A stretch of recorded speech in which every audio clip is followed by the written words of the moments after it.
Convido a todos vocês a abrirem suas Bíblias em Lucas 16. Vamos ver os versículos de 16 a 18.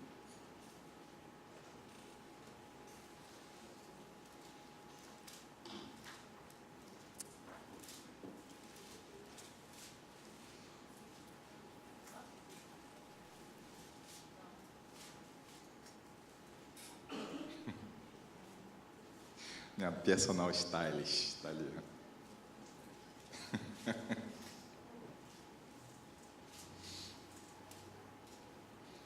Queridos, muitas vezes eu tenho falado com os adolescentes e uma das perguntas que eu faço reiteradamente a eles é: o que vocês estão fazendo aqui hoje, domingo? Qual o motivo de estarem aqui domingo? Até que ponto vocês sabem ou reconhecem que estar aqui domingo é muito mais do que cumprir uma ordem, de cumprir um mandamento, de cumprir uma obrigação. E a partir disso eu me preocupo com toda a igreja, não só com essa geração, mas essa geração eu creio que vai trazer algo novo para a vida da gente. Muitas vezes eu me questiono sobre, e eu me incluo sempre em todos esses pontos, e eu me questiono sobre aquele tempo em que Jesus veio ao mundo e que as pessoas não entendiam o que ele falava. E o meu medo maior é de que hoje estejamos próximos àquele povo daquele tempo, sem compreender algumas coisas que Jesus tem para nós hoje, e se ele voltasse hoje aqui, poderíamos estar da mesma forma que aquele povo estava, talvez de uma maneira um pouco diferente, mas o conceito seria o mesmo. Vamos ler a palavra.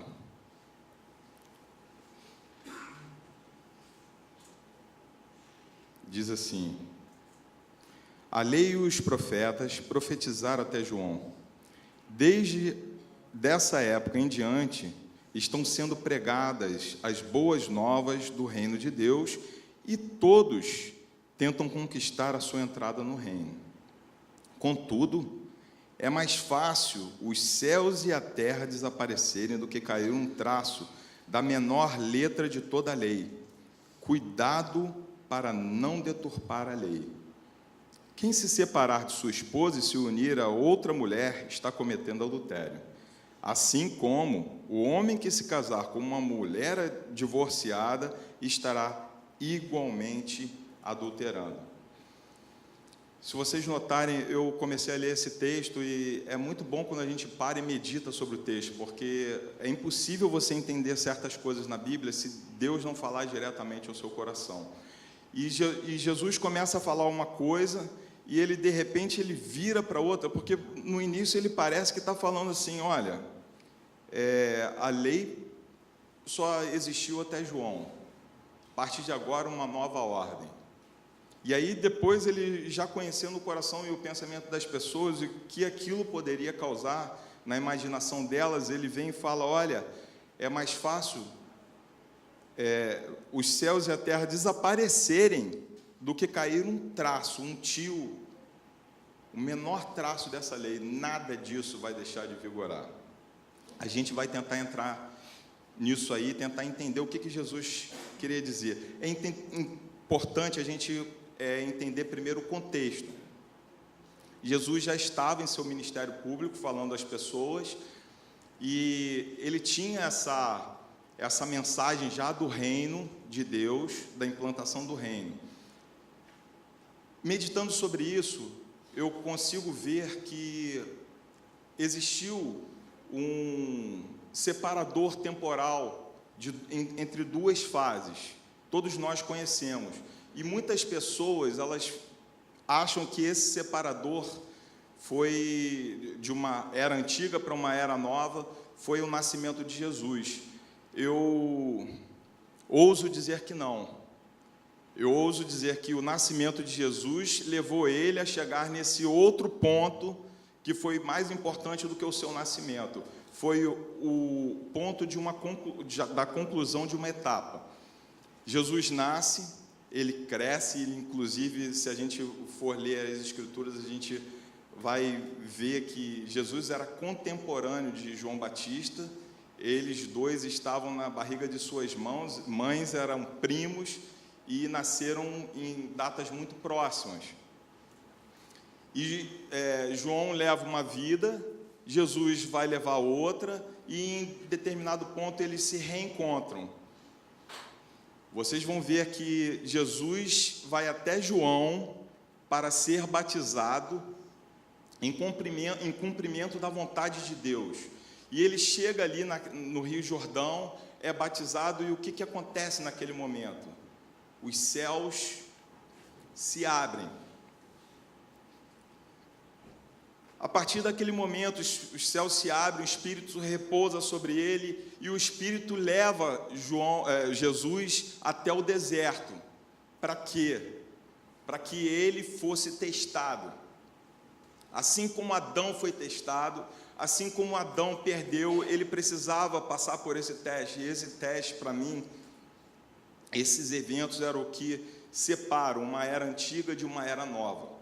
Ali no deserto, Jesus, diante de Satanás, ele é testado e ele vence o teste. E ali ele retoma a autoridade que um dia o homem perdeu. Ele, Deus, só que com as mesmas limitações que nós temos, como um homem, com sua carne, com suas limitações carnais, com seus desejos e tudo mais, ele vai ali e retoma, vence Satanás e retoma a autoridade que um dia foi tirada do homem.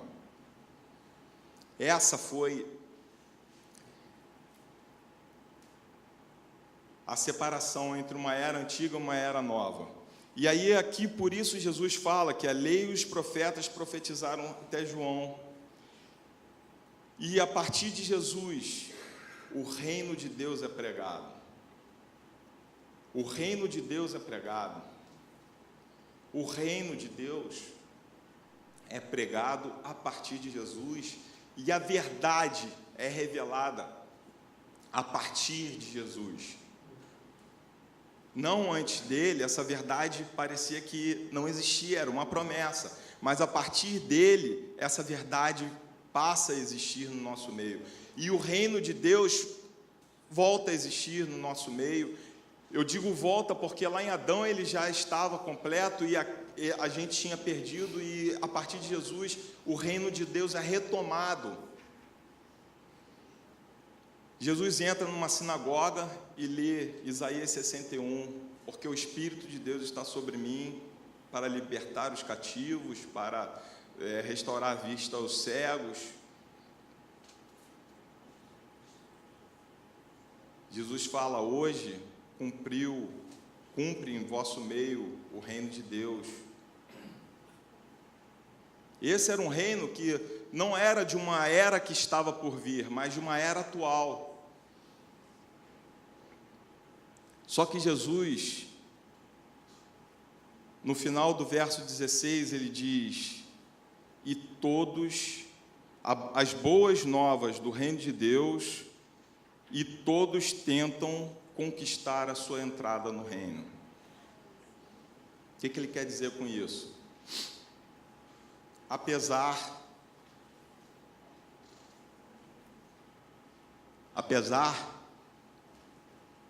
da ordem ter mudado, as pessoas continuavam na ordem antiga.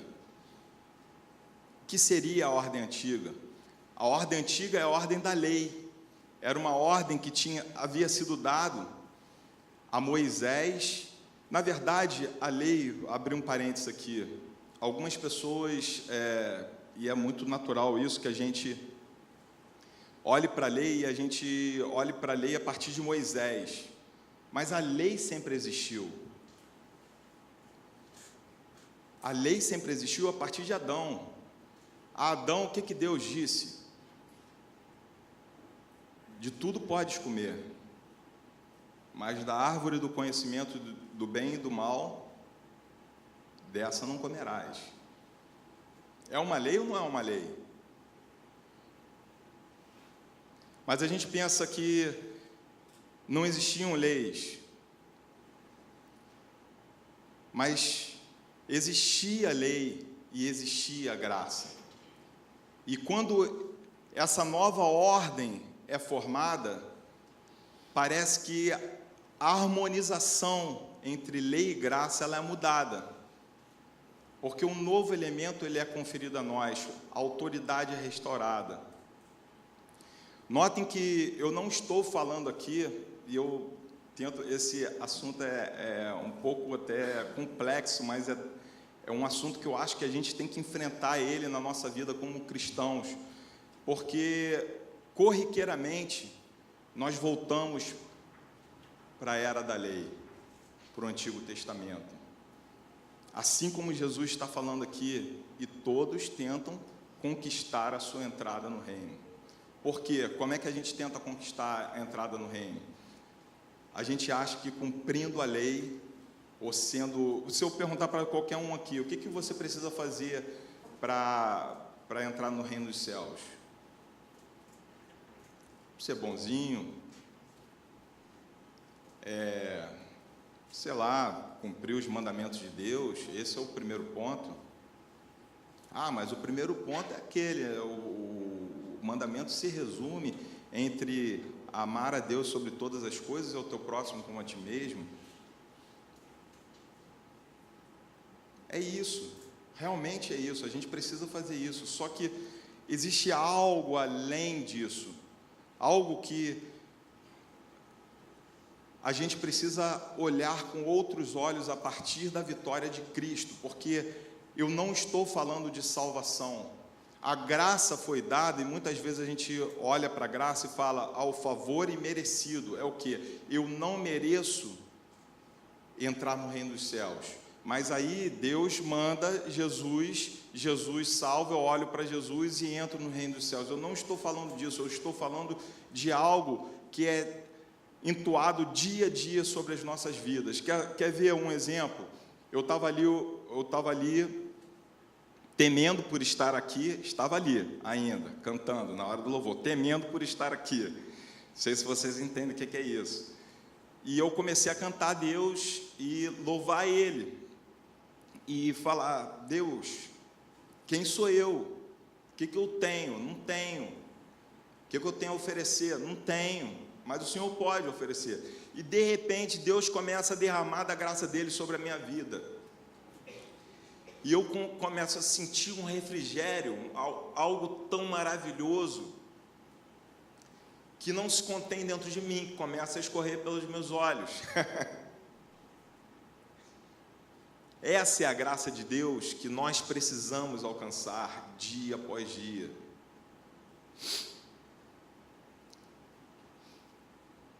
A lei nunca vai deixar de existir. A lei, ela foi dada para nos condenar, porque nenhum homem conseguiu cumprir a lei. Se a lei fosse hoje retirada de nós, a lei, se Jesus viesse e falasse assim: olha, a lei deixou de existir, vocês não têm mais nada para cumprir, eu já venci a morte,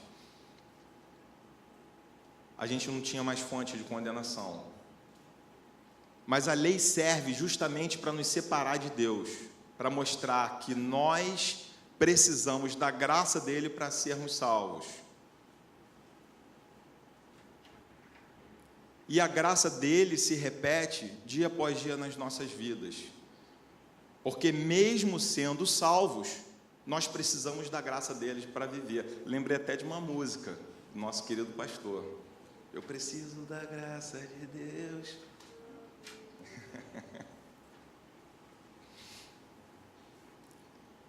E aí eu vou lembrando da lei. Aí você não entende, está meio desconjecturado, porque no final, no último versículo, Jesus fala assim: quem se separar da sua esposa e unir a outra mulher está cometendo adultério. Assim como o homem que se casar com uma mulher divorciada está igualmente cometendo adultério. Aí você fala: Jesus, tudo bem, restaurou a lei, agora está explicando a lei, é isso? Não, ele está falando o seguinte, ele não ratificou a lei apenas, ele falou que a lei não teria que ser mudada. Se vocês notarem no versículo anterior, no 17, vocês vão ver que ele está enfatizando que a lei não deve ser mudada. E aí ele cita esse exemplo, e esse exemplo é um exemplo que Paulo vai citar, a gente vai ver mais na frente, que Paulo vai citar esse exemplo também.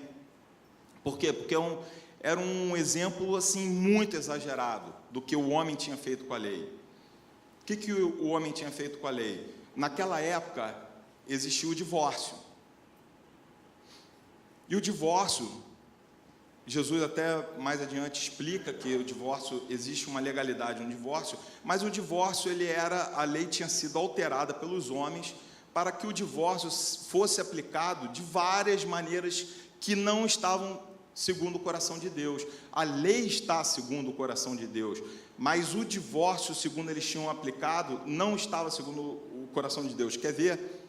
O homem podia dar a carta de divórcio para a mulher se ela descumprisse tarefas domésticas. O homem podia dar carta de divórcio para a mulher se ele se cansasse, perdesse o desejo sexual por ela, a atração física.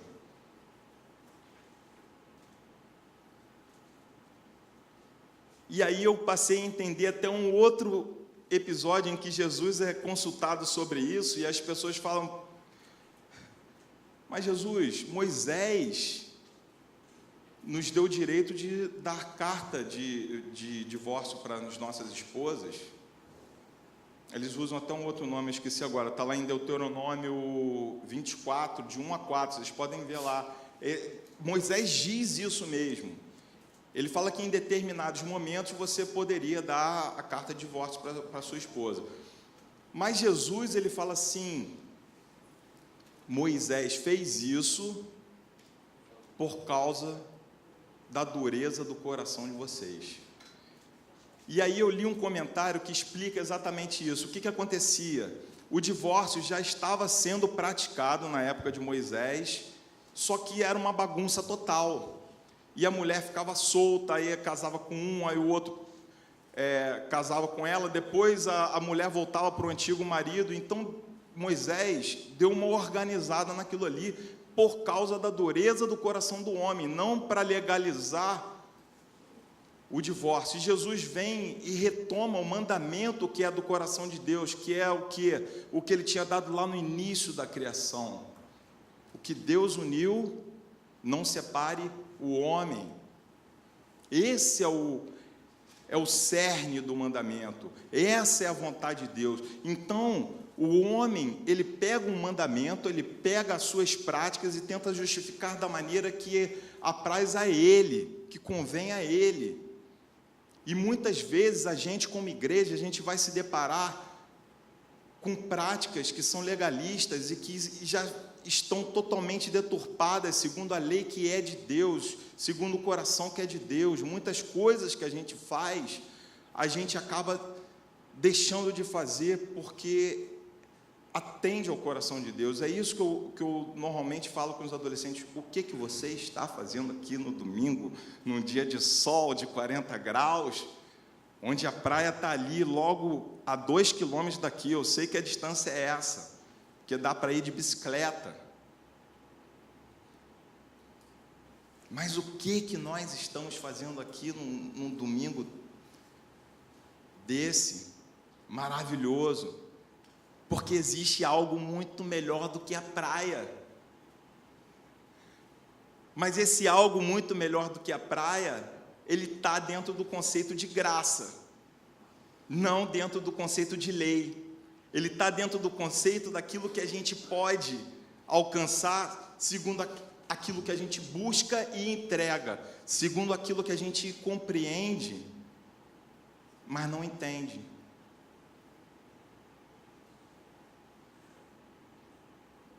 Eu várias vezes eu leio a Bíblia, eu penso isso. Eu sei, Senhor, eu compreendo porque o Senhor é bom, mas eu não entendo, mas eu sei, um dia eu quero que o Senhor me explique isso. Faz descer o meu coração, porque a partir do momento em que Jesus venceu, a lei não é escrita mais de fora para dentro, ela é escrita de dentro para fora. E a graça de Deus nas nossas vidas, de dia após dia, a diferença entre o Antigo Testamento e o Novo Testamento está nessa inscrição de dentro para fora, nessa inundação de prazer e alegria que o Espírito Santo nos dá, muitas vezes sem fazermos nada por isso. Em diversos momentos eu me deparo com outras questões também, e hoje em dia eu já compreendo melhor, mas segundo o nosso coração, segundo a nossa lógica, é muito comum a gente olhar uma pessoa e ver, poxa, uma pessoa que, segundo a nossa cabeça, ela é um pecador, é uma pessoa que não faz as coisas certas, ou seja, não atende à lei, e essa pessoa, de repente, é agraciada com o favor de Deus, e de repente uma coisa que todos nós buscamos são dons, são derramamento de poder, derramamento de autoridade, que é o que eu acho que nós devemos buscar mesmo, que é a graça maior que Deus tem para os nossos dias. Nós cantamos isso até na primeira música, eu comecei a ficar emocionado nela. E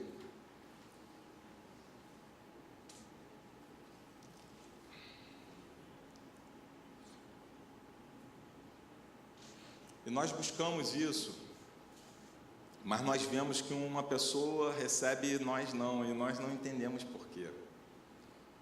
Mas o coração do homem, quem conhece é Deus. Nós não podemos alcançar isso. Nós não sabemos o que se passa. A única coisa que eu lembro é de um versículo que diz assim: onde abundou o pecado, superabundou a graça.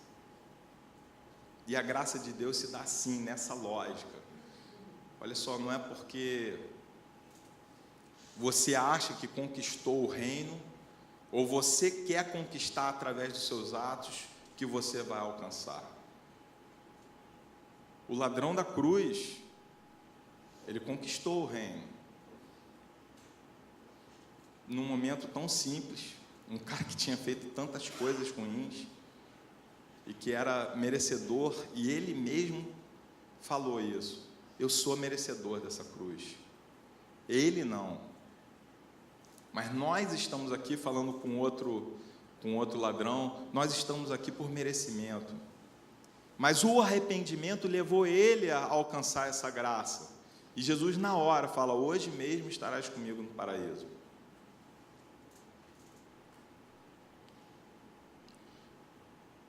Já em Romanos 7, vou ler dos versículos de 1 a 6. Paulo, mais adiante, ele começa a falar sobre a questão da lei. E eu acho que não por um acaso ele cita o mesmo exemplo que Jesus terminou o texto dele citando. Caros irmãos, falo convosco como conhecedores da lei. Acaso não sabeis que a lei tem autoridade sobre uma pessoa apenas enquanto ela vive? Por exemplo, pela lei, a mulher casada está ligada ao marido enquanto ela vive. Mas se ele morrer, ela está livre da lei do casamento. Por isso, se ela casar com outro homem enquanto seu marido estiver vivo, será considerada adúltera. Mas, se o marido morrer, ela estará livre daquela lei.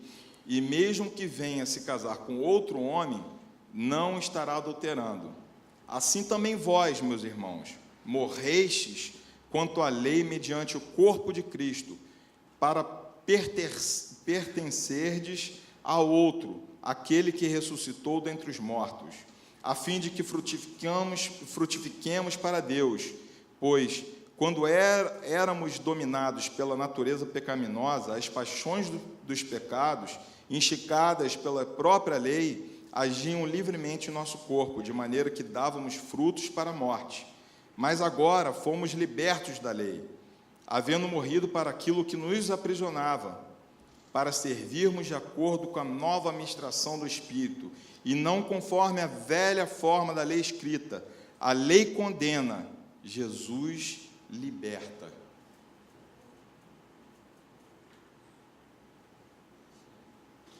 Parênteses aqui. Vocês viram que ele usa no exemplo do divórcio, ele usa a mulher e não usa o homem? Por quê? Porque para a mulher ela não tinha esse direito de se divorciar. Mas o homem, se ele usasse o homem aqui, já não ia caber. Porque o homem podia, não precisava esperar a mulher morrer. Mas a mulher precisava esperar o homem morrer, senão ela era adúltera. Então, conclui por aquela afirmação que a gente tinha levantado anteriormente. Mas aqui é importante dizer que Paulo coloca a lei agora como um limitador, uma prisão na sua vida. E é o que eu digo que a gente precisa parar de fazer. A gente precisa parar de ver a lei como algo tão importante, porque a lei nos limita. A lei funciona como uma prisão, senão nós não usufruímos do que está além da lei. A lei não deixou de existir, mas Cristo suplantou a lei com algo muito mais grandioso do que aquilo que existia. O Antigo Testamento ficou para trás, porque muitas vezes nós nos voltamos para o Antigo Testamento e começamos a viver hoje como viviam no Antigo Testamento. Vocês já pararam para pensar como é que seria viver no Antigo Testamento? Aí, de repente, alguns podem dizer assim: poxa, no Antigo Testamento era algo muito comum, a pessoa não tinha poderes, mas hoje a grande maioria de nós também não tem. Ah, mas no Antigo Testamento, sei lá, as pessoas descumpriam a lei, mas hoje também descumprem. Ah, mas no Antigo Testamento as pessoas não usufruíam do Espírito Santo, mas hoje também não usufruem. Porque o relacionamento que se tem, usufruir do Espírito Santo e aproveitar dessa graça é através de um relacionamento. Se você não aproveita isso, se você não se força isso, assim como eu lembro de uma outra passagem, em Mateus 11, parece que versículo 12, que fala sobre João Batista. João Batista era, dentre os filhos de mulher, nenhum foi maior do que João Batista e tal, e ele começa a falar assim sobre forçar aqueles que entram no reino, tomam por violência. Eu vou ler aqui.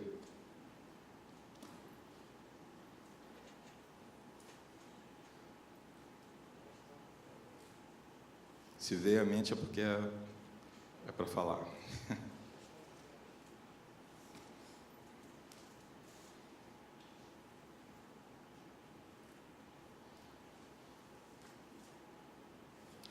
Desde os dias de João Batista até agora, o reino dos céus é tomado à força e os que usam de violência se apoderam dela. E eu estava lendo sobre isso, refletindo também, eu falava, poxa, as pessoas... O Senhor está falando em Lucas que as pessoas continuam a tentar conquistar a sua entrada no reino. E aqui o Senhor está falando que os que usam de violência se apoderam dela. E aí algumas traduções, eu acho que mais acertadas, elas falam os que forçam a entrada. Eu tenho que falar para vocês, assim como eu falei que eu não tratava de salvação, não estava falando apenas de salvação para falar da graça, aqui nesse texto ele está falando sobre as suas opções. sobre o livre-arbítrio e a opção de negação que você tem diante de Deus. E o reino de Deus, sim, é um resultado da sua vontade e da sua busca. Só que a graça de Deus, ela se apresenta em nossas vidas a partir dessa busca. A partir da busca de que eu quero ser mais, eu quero me relacionar mais, eu quero vivenciar mais, eu quero viver mais para isso, eu quero me separar mais. Deus não vai te violentar, vai virar para você e vai falar assim: olha, a partir de amanhã você é meu e esquece o que você faz por aí. Eu vou te tomar, você vai ser arrebatado, depois você vai viver igual um robô, um zumbi, né? O diabo faz isso. O diabo aprisiona a pessoa até que ela viva para ele, sem ela poder resistir, porque a carne milita contra o espírito contra a carne. E esse antagonismo é justamente onde a graça precisa atuar para que nós sejamos completamente libertos. É isso que Jesus está dizendo aqui, é isso que Paulo está dizendo aqui. A lei aprisiona, a graça liberta, e nós precisamos viver livres. E eu levanto 3 pontos aqui, que nós precisamos nos atentar, para usufruirmos da magnitude dessa graça. Aliás, nós devemos fugir disso. Primeiro, acreditar em si mesmo, ou no homem. Em Jeremias 17:5 diz assim: assim diz Yahvé, maldito o homem que confia no homem, que faz da humanidade mortal a sua força e motivação, mas cujo coração se afasta no Senhor. E quando você lê esse texto, parece que você está dizendo assim, isso aqui diz quanto a confiar nos outros homens. Por exemplo, eu confiei no meu chefe, o meu chefe me trapaceou. Eu confiei naquele pastor, e aquele pastor não era nada daquilo que ele falava. É verdade, isso tem a ver com isso mesmo. Mas eu acho que o maior significado disso aqui, muitas vezes a gente passa por cima, que é confiar em nós mesmos. Maldito o homem que confia em si mesmo. Maldito o homem que coloca o centro da sua vida em si mesmo.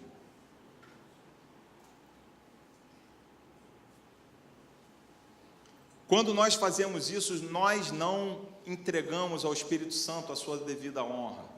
Nós não entregamos a Deus a honra que é devida a Ele. Nós eliminamos o resultado da salvação de Cristo. O que Ele fez pela cruz parece que não foi nada. Não tem significado. Tanto é que nós voltamos para o Antigo Testamento. É essa tese, que quando a gente não quer, a gente não usufrui daquilo que Jesus fez na cruz, porque é muito mais do que aquilo que a gente vive, isso eu garanto.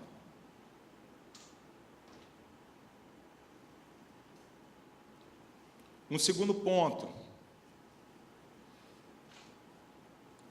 é não preocupar-se mais com o que é exterior do que aquilo que vem do interior. Em diversos momentos a gente se pega fazendo isso, por melhor que sejamos. É o tal do preconceito, é o tal de olhar para uma pessoa e dizer assim: poxa, eu não fui com a cara dele. É aquele negócio da gente olhar para uma pessoa e a gente já tarjar ela por causa da corrente filosófica ou da corrente teológica que ela adotou para a vida dela. Eu sou calvinista, eu sou arminiano, eu sou, inclusive, de outras religiões, sou budista. E a gente esquece que o mandamento de Jesus para a nossa vida é o amor ágape.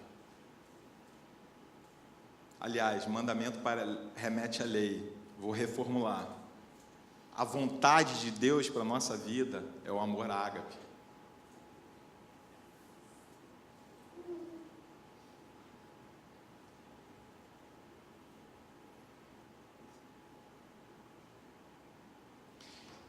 Em Mateus 23, a partir do versículo 13, e Jesus ali está rebaixando os religiosos da época.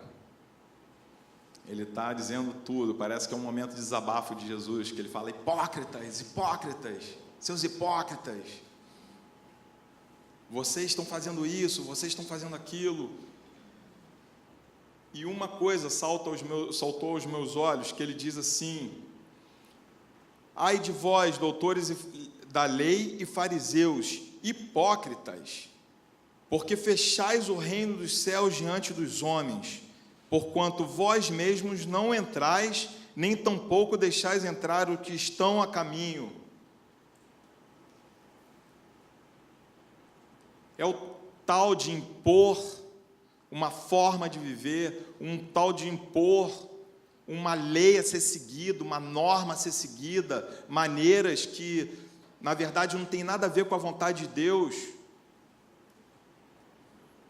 Mas aqueles homens, eles queriam guardar aquele lugar, guardar aquilo que eles achavam que tinham conquistado, aquela posição deles, e eles formaram parece uma redoma de proteção, que fazia com que eles não entrassem no reino dos Deus, e tampouco aqueles que os seguiam, que confiavam neles, e que ouviam a sua voz.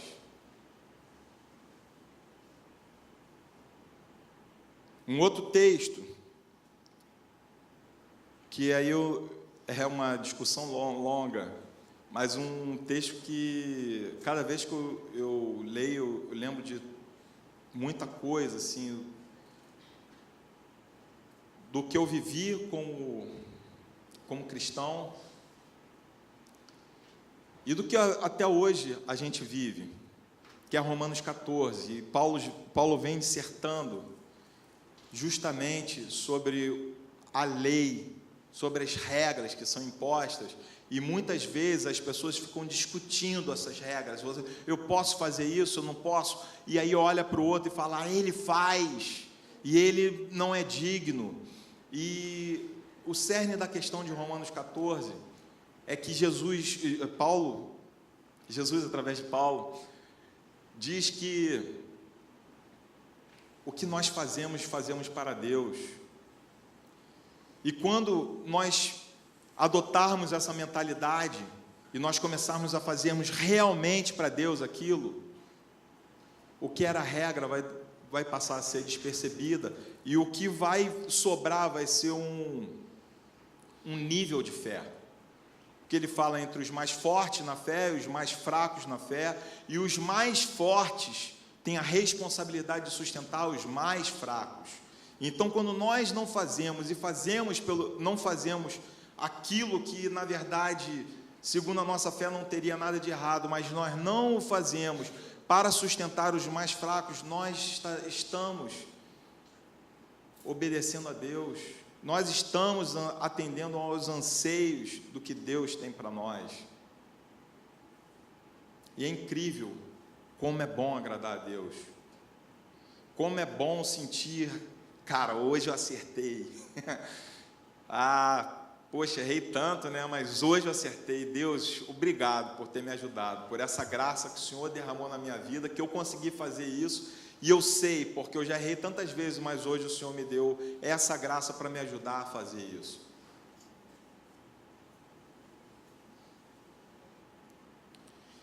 E por último, são 3 pontos que nos afastam, lembrando, 3 pontos que nos afastam de alcançar essa vida centrada na graça. Deixar de buscar a mudança, ou seja, a nossa acomodação. Porque chegamos todo domingo aqui, está tudo certo, e é a mesma coisa, e domingo, aí agora só tem que voltar lá domingo. Mas o próprio Romanos 14 diz, para uns, um dia é mais sagrado que o outro. Para outros, todos os dias são sagrados. E eu acho que essa é a vontade de Deus para a nossa vida, que todos os dias sejam sagrados. E amanhã nós estamos nos consagrando a Deus, igualmente ao que estamos fazendo hoje. Mas nós estamos buscando mudança, nós estamos buscando conhecimento, nós estamos buscando as disciplinas espirituais que nos levam a tomar esse reino com violência. Essa opção que Deus nos dá de entrar no reino dele, de viver as coisas dele, de ajudar a próxima geração que está nas nossas casas todo dia, que dorme no quarto do lado do nosso, que está agora no esforce, que vai estar daqui a pouco no esforce, os homens, as mulheres, os adolescentes, os jovens, porque essa é a palavra de Deus que Ele tem para a nossa vida. Não se acomodem. A mudança de vida, ela precisa existir, ela precisa nos atingir, senão, como eu comecei, a gente pode estar esperando um Jesus que vai trazer algo, um entendimento diferente daquilo que a gente está vivendo hoje e está reconhecendo hoje. Não queremos ser surpreendidos. E para finalizar, eu uso uma espécie de licença poética para dizer que era algo mais sem graça do que cumprir regras sem entendê-las apenas porque são regras impostas, que era algo mais sem graça do que tarjar uma pessoa a partir da corrente teológica que ela segue, que era algo mais sem graça do que definir uma pessoa a partir do seu modelo social de ser ou a partir dos seus preconceitos. Algo mais sem graça do que viver uma vida sem nunca experimentar da autoridade de Deus e poder ser parados para nós pela operação da obra de Cristo na cruz. Que era algo mais sem graça do que justificar o seu descaso com alguém através da afirmação de que trata-se de uma pessoa errada, um pecador. Que era algo mais sem graça do que constantemente confiar mais em seu intelecto restrito do que nas alternativas que o Espírito Santo lhe entrega. Que era algo mais sem graça do que colocar em primeiro lugar a sua vaidade e desejos, deixando de fazer algo em prol do reino ou das pessoas. Que é algo mais sem graça do que planejar a sua vida e deixar de lado os planos que Deus separou para você e para a sua família. Que é algo mais sem graça do que desconhecer a vocação que Deus separou para você, a ela que Ele te deu, e o propósito de realização da agenda que não é tua, mas que a agenda que Deus tem para essa era atual.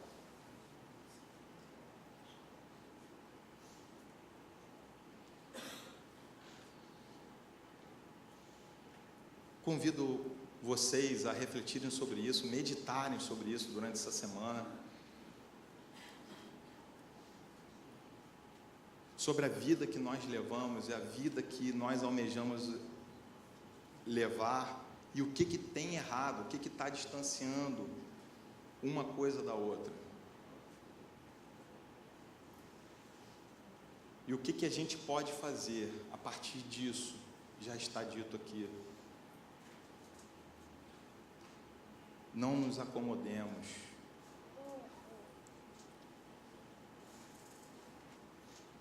Jesus, quando morreu na cruz, ele levanta a sua voz por uma última vez e ele fala: está feito, acabou. Tudo que o Senhor me vocacionou para estar aqui fazendo, o cumprimento da tua agenda, o cumprimento daquilo que era maior do que tudo que já tinha sido feito nesse mundo, o que salvou as pessoas do Antigo Testamento, não foi o cumprimento da lei, mas a esperança de que um dia viria o Messias. Porque quando o Messias veio, e quando ele fala essas palavras na cruz, ele expira, ele vai lá e resgata todo mundo que estava esperando, porque não tinha direito de salvação.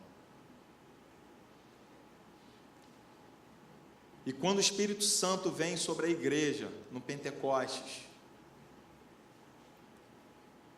ele vem para estabelecer mudança segundo a graça que Deus estava dispensando sobre a gente.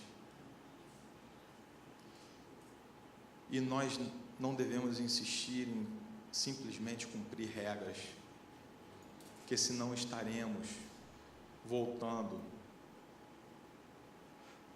para uma era que é anterior e que não tinha todos os benefícios que foram conferidos a partir da morte de Jesus na cruz. Essa é a época nossa atual. Vamos viver isso. Eu convido você, se você se sentiu tocado por essas questões de alguma forma, se você quer viver a graça de Deus de forma mais profunda na sua vida, que você venha aqui à frente e a gente vai orar por vocês. Não que seja uma oração assim que vai fazer algo miraculoso. Eu acho que o milagre já está dentro de você.